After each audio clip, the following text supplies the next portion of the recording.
ফ্রান্সের এক মসজিদে নামাজ আদায় করছিলেন ২৪ বছর বয়সী আবু বকর সিসে। তবে সেই নামাজরত অবস্থাতে নৃশংস হামলার শিকার হলেন তিনি। ভয়াবহ এই ঘটনাটি ঘটেছে ফ্রান্সের দক্ষিণাঞ্চলের গ্রা-কম্বে শহরের একটি মসজিদে।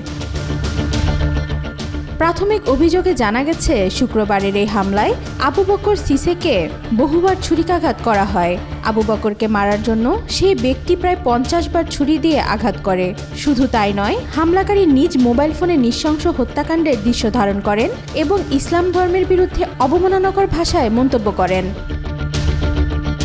অপরাধী ফোন দিয়ে ধারণ করা ভিডিও ফুটেজটিতে মুসলিম লোকটিকে যন্ত্রণায় কাতরাতে দেখা যাচ্ছে। ভিডিওটি পরে একটি সোশ্যাল মিডিয়া প্ল্যাটফর্মে শেয়ার করে তা মুছে ফেলা হয়। সোশ্যাল মিডিয়া পোস্ট করা ছবিতে হত্যাকাণ্ডটি দেখানো হয়নি, তবে মসজিদের ভেতরে নিরাপত্তা ক্যামেরায় ধারণ করা হয়েছে। সন্দেহভাজন হামলাকারী এখনও পলাতক রয়েছে বলে জানিয়েছে পুলিশ। তদন্তকারী কর্মকর্তা জানান, তারা এটি একটি ইসলাম বিদ্বেষী অপরাধ হিসেবে তদন্ত করছে। হামলার উদ্দেশ্য সম্পর্কে এখনও আনুষ্ঠানিকভাবে কিছু জানায়নি কর্তৃপক্ষ। তবে বিভিন্ন সূত্র থেকে জানা গেছে, হামলাকারী সেই ব্যক্তির নাম অলিভিয়ার রোমা। তাকে বসনিয়ার বংশোদ্ভূত একজন অমুসলিম ফরাসি নাগরিক হিসেবে শনাক্ত করা হয়েছে।